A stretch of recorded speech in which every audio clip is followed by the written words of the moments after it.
Hi students, welcome to the part 3 of the atoms and nuclei.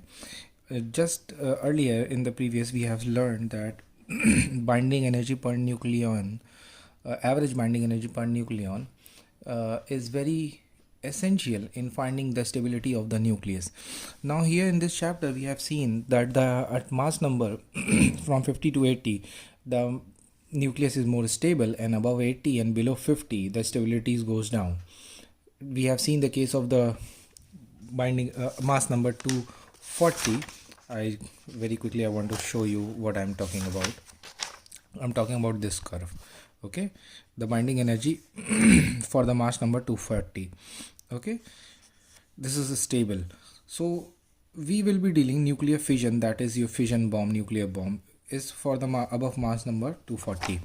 So in 1939, two German scientists, Hahn and Stratman, observed that when uranium is a substance whose atomic number is 92, was bombarded with neutrons. I can explain it in the X diagram. This is the nucleus of uranium. It is in bombarded means it is neutron. You take a neutron and act it. This neutron is behaving like a bullet. Okay, it is a slow moving neutron, maybe thermally agitated neutron. It goes and hits this nucleus of the uranium. What happens? This uranium atoms in, sorry, not atom. Please forgive me.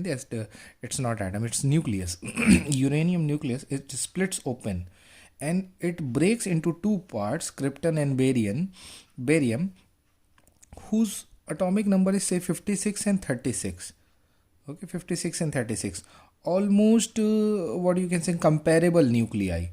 So this heavy nucleus, after the hitting by some neutron, breaks them into two comparable nuclei with the liberation of two or three neutrons more and large amount of energy. Okay, this process, again two scientists, Michener and Frisch, name this phenomena as nuclear fission. Nuclear fission is a process. It is a process in which the heavy nucleus, after capturing a thermal neutron means this neutron is moving with an energy of 0.027 electron, splits into lighter nuclei of comparable masses. This word is important. Comparable masses. The product of the nuclei are called the fragments. जो ये split होने के बाद जो नए nuclei बनते हैं, they are called the fragments. जैसे बॉम्ब के फ्रैगमेंट्स होते हैं ना, they are the fragments. This process, इसमें तीन neutrons, this accompanied by huge amount of energy and three very fast. जो ब्रेक होने के बाद अंदर से तीन और न्यूट्रॉन्स निकलते हैं, they are a very high energy and very fast moving neutrons. Now let's study this fission of uranium 235. atomic number 92, mass number 235. Okay, we have discussed the case of mass number 240. We have in the binding energy curve, we have seen that it was unstable. Okay, the 235 and 238 isotopes, same atomic number, different mass number, isotopes. So these are the two isotopes in the ratio. That means uranium is a mixture of two isotopes with, in that crystal, they are the atoms of uranium 238 also, and there are the atoms of uranium 235 also. For every 145 atoms of uranium 238, only one atom of 235 is available. 235 is easily to fission. ठीक है, 235 को easily है break करना. क्यों? क्योंकि इसको एक slow moving neutron भी ब्रेक कर सकता है ओनली. बट 238 जो है can be fission only by neutrons having energy above 1 mega electron volt. 238 को जो न्यूट्रॉन ब्रेक कर सकता है उसकी एनर्जी कम से कम it should be energy having above 1 mega electron volt. But 235 को स्लो थर्मली एजिटेटेड यानी स्लो मूविंग इलेक्ट्रॉन जिसकी एनर्जी 0.03 इलेक्ट्रॉन वोल्ट भी हो, वो भी ब्रेक कर सकता है. How it breaks up? If the uranium 235, if you hit it by a neutron, this neutron will go and absorbed into the nucleus of the 235, forming a new isotope of uranium 236. ठीक है, यहाँ देखें 235 है, एक neutron इस पे भेजा गया, चार्ज नहीं होता, सिर्फ मास होता है. तो क्या नया एक न्यूक्लियाई बनता है विच इज़ ऑफ 236. यूरेनियम का एक नया आइसोटोप फॉर्म होता है 236, और ये हाईली अनस्टेबल है, यानी बाइंडिंग एनर्जी पर न्यूक्लियन इसकी हाईली अनस्टेबल कर देती है उसको. ये ब्रेक करके सी बेरियम और क्रिप्टन दो नए न्यूक्लियस बनते हैं. ठीक, और 3 नए न्यूट्रॉन मिलते हैं plus large amount of energy, different different forms में मिलती है एनर्जी, काइनेटिक एनर्जी के फॉर्म्स में मिलती है। These two fragments, kinetic energy means they are also, जैसे बॉम्ब में एक्सप्लोड होकर पार्टिकल्स नहीं बढ़ते हैं, they are like this thing. Kinetic energy भी, थर्मल एनर्जी भी, they are huge amount of energy is liberated. ये जो फ्रैगमेंट्स निकले हैं बेरियम क्रिप्टन, ये भी आपके रेडियो एक्टिव होते हैं, आइसोटोप्स होते हैं किसी एलिमेंट से, जो भी एलिमेंट्स बनते हैं, मतलब बेरियम बन रहा है तो बेरियम के रेडियो एक्टिव आइसोटोप्स है। ये फर्दर बीटा पार्टिकल्स एमिट करते करते करते एक स्टेबल एंड प्रोडक्ट तक पहुंचते हैं। They undergo several beta decays. It is written beta decay, you know that it is a breaking up of neutron into proton and electron, that proton stayed inside the nucleus and electron ejected out, that is the beta decay in short. So energy released in nuclear fission, हमें क्या मतलब, हमें उस energy का लालच है कहना चाहिए। We are greedy about this energy, humans are always greedy about energy, okay. We are in the quest of this energy, we are interested in this energy. हमें फ्रैगमेंट से मतलब नहीं है, हमें एनर्जी के पीछे हैं। तो उसके लिए हमें देखना पड़ेगा binding energy. whatever I am saying now from now onwards, please pay attention to that. किस एनर्जी की बात करने जा रहे हैं? बाइंडिंग एनर्जी पर न्यूक्लियन, यानी इस न्यूक्लियस के अंदर हर एटम प्रोटॉन के पास कितनी बाइंडिंग एनर्जी है उसकी बात करने जा रहे हैं। The binding energy per nucleon for nuclei of intermediate masses, ये देखिए, intermediate masses is greater then that of the nuclei of by 1 mega electron volt. What he is saying, again and again I have to turn the page and show you this diagram. Intermediate masses क्या है? 50 to 60, ठीक है। Binding energy per nucleon, यहाँ ध्यान से देखिए, 238 के पास almost कितनी जा रही है? 7 mega electron volts, almost I am taking about. और यहाँ कितनी जा रही है? 8.5 और समथिंग, ठीक है। अभी हमने लास्ट टाइम में कैलकुलेट भी किया था, कितनी आती है आपके पास? 1.1 mega, no, here it is somewhat where I have left the topic. See, 50 to 60, mass number 50 to 60, it has 8.8, and for 240, mass number 240 पे कितनी आ रही? 7.6, ऑलमोस्ट 1 मेगा इलेक्ट्रॉन वोल्ट्स जो है ज़्यादा है किसके पास? 50 से 80 मास नंबर के पास जितने न्यूक्लियस हैं, न्यूक्लियाई हैं, उनकी बाइंडिंग एनर्जी पर न्यूक्लियन 240 के बाद वालों से 1 मेगा इलेक्ट्रॉन वोल्ट इंक्रीज्ड है। This is what it is saying, the binding energy per nucleon for intermediate masses means in the range of 50 is greater than of heavy nuclei. Heavy कहाँ होंगे? 240 पे, कितने से? 1 mega. Hence the fission of heavy nucleus, इसका मतलब बड़ा heavy nucleus जब fission करता है into lighter nucleus, lighter nucleus किस रेंज में पड़ने चाहिए आपके? 50 to 80 के आसपास, फ्लैट कर के पास, is bound to release a large amount of energy. वो जो एक्स्ट्रा हो रही है 1 मेगा इलेक्ट्रॉन वोल्ट, वो किस फॉर्म में मिलेगी हमें? That 1 mega electron volt energy will be liberated in this fission breaking. और उस 1 mega electron volt, 1 mega electron volt per nucleon, यानी हर एक प्रोटॉन पे 1 मेगा इलेक्ट्रॉन वोल्ट निकलेगी, और 235 न्यूक्लियंस हैं उसमें। Got it? You will see this calculation very quick. Let us put an estimate of the per fission can be made using binding energy curve. The curve shows that the heavy nuclei whose mass number, I am reading out to make it, I don't want to write it and that will make a video too long. It's already 3-part video. Heavy nuclei whose mass number are 240 have the binding energy of 7.6 mega electron volt. Again I'll turn it, I think I'll put a finger over there and hold that page. This curve they are this curve they are talking about. 240, mass number 240, this is the heaviest nucleus, heavier nuclei. Mass number 240, it is a heavier nuclei. And what it is saying, 7.6 mega electron volt. That means mass number 240, it has binding energy of 7.6 mega electron volt. Okay, it says mass number near 240 have a binding energy of 7.6 mega electron volts. Okay, no problem. while the fission fragment whose mass number lie in the range of roughly to 760 to 160 have the binding energy of 8.5 mega electron volt. What they are saying, mass number 240 इस range के जो nuclei हैं उनकी binding energy कितनी है 7.6 MeV per nucleon. जो mass number आपके 70 to 60 वाले हैं 160 वाले हैं इनकी कितनी बाइंडिंग एनर्जी 8.5 MeV, ठीक है, पर न्यूक्लियन. दस जब ये ब्रेक हो करके इस रेंज के न्यूक्लियस में बदल जाता है तो कितने का डिफरेंस मिल रहा है आपको. इसमें से will subtract 7.6 from 8 you will gate 0.9 MeV per nucleon. इतनी एनर्जी एक्स्ट्रा जो मिल रही है that will be liberated during the fission.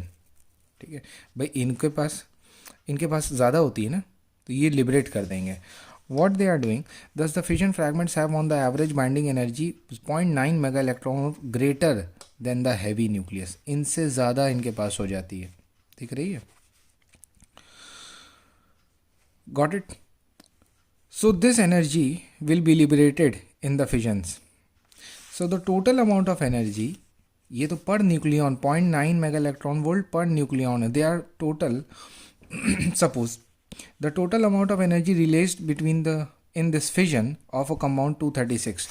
If you follow backward, I'm doing it little bit fast. Sorry.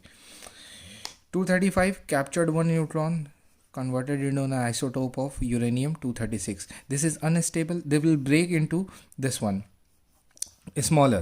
ये जो ब्रेक कर रहा है इसमें कितने न्यूक्लियॉन्स है, मास नंबर इसका कितना है 236. सो पर एक के पास कितनी है 0.9, तो 236 इंटू 0.9 मेगा इलेक्ट्रॉन वोल्ट इतनी रिलीज हो जाएगी. देखिए see 0.9 into 236 to what this much energy is liberated. किसमें, सिर्फ एक एटम के टूटने पे, एक न्यूक्लियस के टूटने पे कितनी जा रही 212 मेगा इलेक्ट्रॉन वोल्ट की एनर्जी रिलीज हो रही है. अप्रॉक्सीमेटली 200 कर लेते हैं इसको. This is a much larger energy liberated. इसको जब हम जूल्स में बदलते हैं 200 मेगा इलेक्ट्रॉन वोल्ट्स को, it is coming 3.2 10⁻11 joules, -11 joules 10⁻। बहुत कम लग रहा है कि माइनस में आ रही है, इतनी तो नहीं निकलती. Very quickly you will see this seems quite small. ठीक है, पर न्यूक्लियस निकल रही है, एक न्यूक्लियस से निकल रही है. ठीक है, अगर हम 1 ग्राम भी ले लेते हैं 1 ग्राम ऑफ यूरेनियम ले लेते हैं अगर 235 यू सी n ग्राम्स में, sorry what I am saying, 1 gram atom where is the number, okay, here there are n atoms in 1 gram atom of uranium. 1 gram of atom of uranium कितना होगा आपका, 1 gram atom of uranium 235 है ना, 235 इसका mass number है. That means 235 grams में कितने atoms होंगे, एवोगैड्रो नंबर के इक्वल. एवोगैड्रो नंबर कितना 6.02 इंटू 10⁻23. तो 1 ग्राम में कितने होंगे 6.02 इंटू 10⁻23 बाई 235.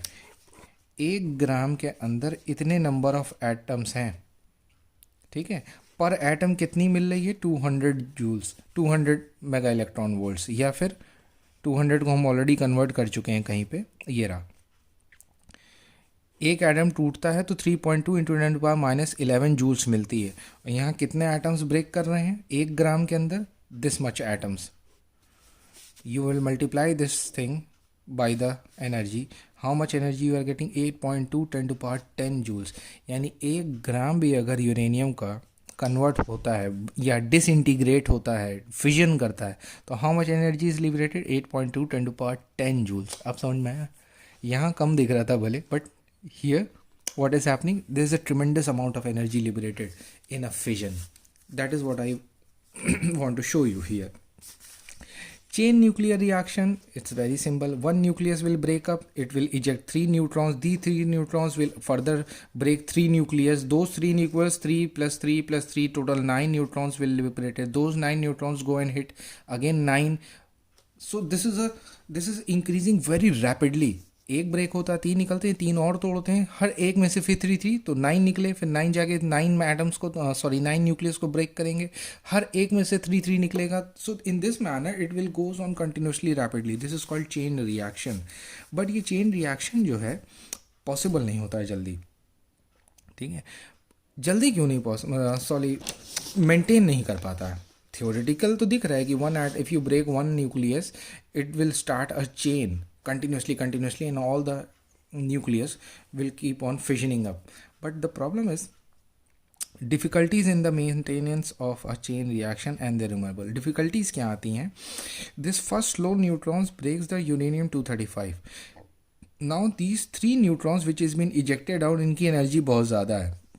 कितनी है? 2 मेगा इलेक्ट्रॉन वोल्ट. अगर आपको याद हो 238 को कम से कम 1 मेगा इलेक्ट्रॉन वोल्ट का MEV का न्यूट्रॉन हिट करेगा तब वो ब्रेक करता है, और जो निकल रहे हैं उनकी तो 2 मेगा इलेक्ट्रॉन वोल्ट्स है. Such a fast neutrons have a much larger probability.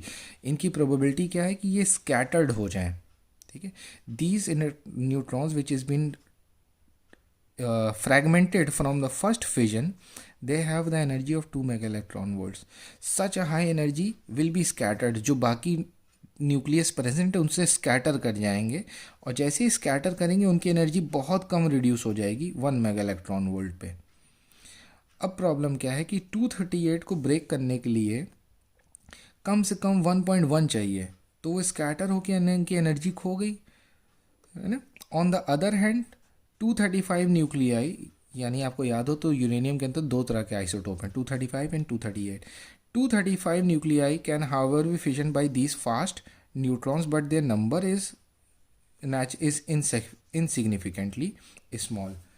भाई फास्ट वाले 238 को तो ब्रेक नहीं कर पाएंगे क्योंकि स्कैटर होके लोअर आ जाते हैं, लेकिन हाँ 235 को ब्रेक कर सकते हैं, बट उनका नंबर सिग्निफिकेंटली बहुत कम होता है. Thus the neutrons emitted not be able to continue the chain. अब जो न्यूट्रॉन, सिंपल सी बात समझो, ब्रेक होता है, जो न्यूट्रॉन निकल रहे हैं बहुत तेज़ भाग रहे हैं, अब इनको स्लो डाउन करना है. ठीक है, इनको स्लो डाउन करने के लिए certain what I should say substance is been used in along with the uranium. They are called the moderator. ठीक है, they are called the moderator. This difficulty can be overcome by slowing down the emitted neutron by thermal energies.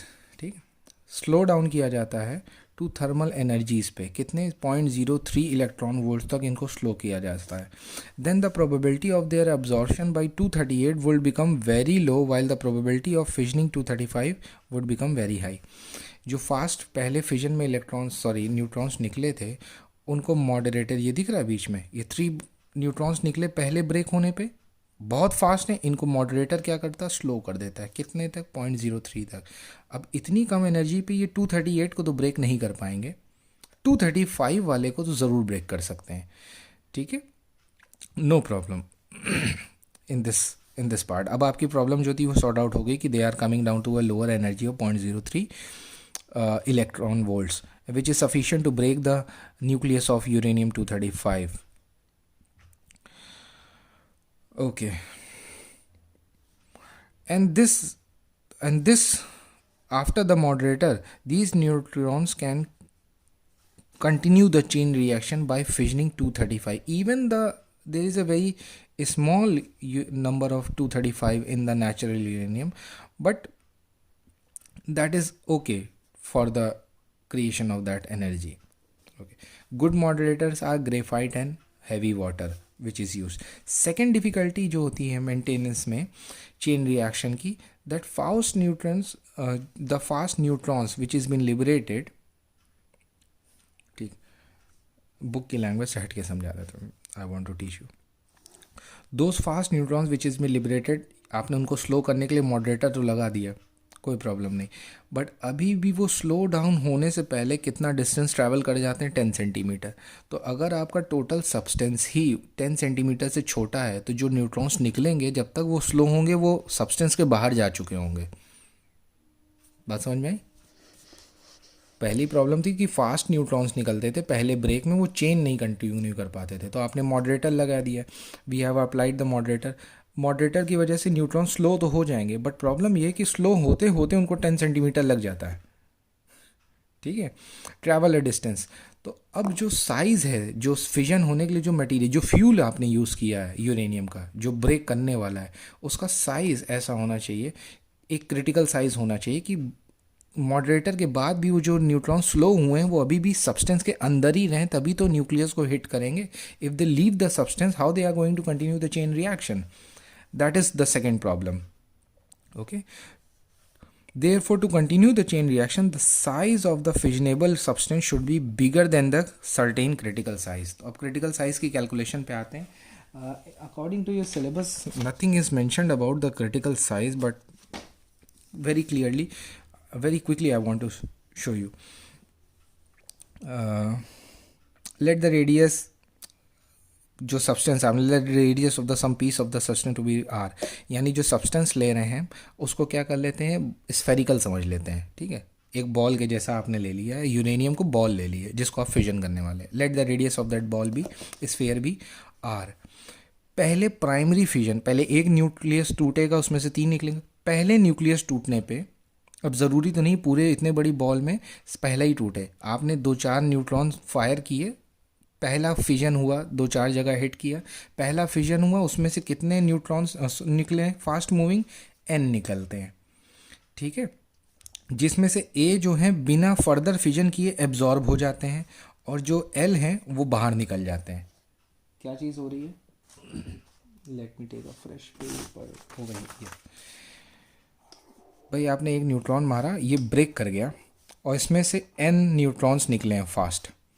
इसमें से A जो हैं वो absorb हो गए और जो L हैं वो बाहर चले गए। N जनरेट हो रहे हैं, A वाले बिना फिजन किए एब्जॉर्ब हो जा रहे हैं और L वाले बेचारे बाहर चले जा रहे हैं।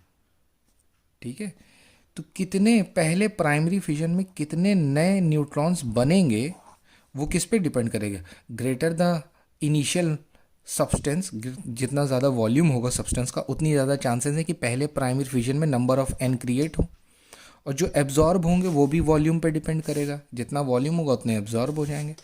पर जो वॉल्यूम को, जो सब्सटेंस को छोड़ के बाहर निकल जाएंगे वो किस पे डिपेंड करेगा, सरफेस एरिया पे।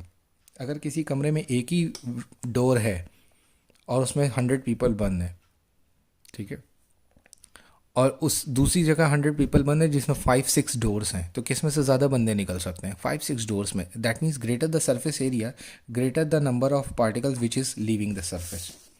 ठीक है, अब बात समझिए, n जो प्रोड्यूस हो रहा है वो रेडियस यानी वॉल्यूम के प्रोपोर्शनल होगा। 4/3 पाई आर क्यूब होता है, रेडियस के प्रोपोर्शनल, क्यूब के प्रोपोर्शनल होगा, तो k आ गया। जो एब्जॉर्ब हो रहा है वो भी जितना वॉल्यूम उस पर है तो वो भी वॉल्यूम के अकॉर्डिंग क्यूब के प्रोपोर्शनल होगा, बट जो लीव कर रहे हैं वो सरफेस एरिया पे है तो स्क्वायर है, तो you get k1 k2 k3, 3 proportionality constant regarding n। n is the total number of primary neutrons generated, a is the neutrons which is been absorbed, l is the neutrons which left the substance. अगर आपका जो generate हो रहे हैं n वो कम है absorb और left out से, यानी आप ये कह लीजिए सप्लाई कम है डिमांड से साइंस छोड़ के हम कॉमर्स में आ गए, forget about it. If the number of neutrons generated are less than the number absorbed and leaving, तो चेन आपकी कंटिन्यू नहीं होगी।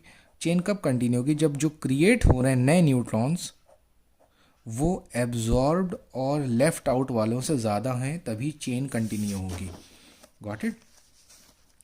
सो this can be done very quickly. What you will get, see n is less than a plus a, what you will do, n minus a, और यहाँ जो बचेगा उसको denominator में। चेन रिएक्शन कब मिलेगा इस कंडीशन में, n minus A upon L is greater than 1, n minus A upon L is greater than 1, n minus A की जगह क्या लिख सकते हैं, k1 R Q, k2 R Q and k3 R square, substitute कर दिया and finally you will get R, R cube common ले लेंगे, आर स्क्वायर कटिएगा, डिनोमिनेटर में एक आर बचेगा आपके पास, तो finally k1 minus k2 k3, ये सब था क्या, ये कांस्टेंट ही है ना, तो इनकी जगह एक नया कांस्टेंट ले लेते हैं k, तो finally you are getting that n minus a upon l is equals to your k r। ठीक, और हमारी कंडीशन क्या थी, n minus a upon l should be greater than 1। that means Kr should be greater than 1, and that we will see in the next page. See, that means radius, यहाँ तक हम लोग करेंगे, that means radius is equal greater than 1 by k. 1 by k is called a critical value. जो substance का radius है वो इस वैल्यू के ऊपर होना चाहिए, तभी चेन रिएक्शन पॉसिबल है. अनकंट्रोल्ड बॉम्ब में होता है जहाँ कंट्रोल नहीं कर सकते. बट कंट्रोल्ड चेन रिएक्शन कैसे है? अगर suppose this chain of fissioning starts, what you will do, suppose this chain started, in between this new neutrons you push down the control rods. ये जो नए न्यूट्रॉन्स जनरेट हो रहे हैं हर fusion पे, यही तो जाके नए रिएक्शंस को क्रिएट कर रहे हैं, ये ब्रेक कर रहे हैं नए नए न्यूक्लियस को.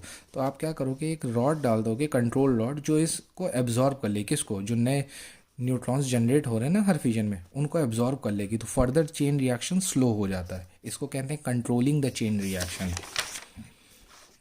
For that we use the control rods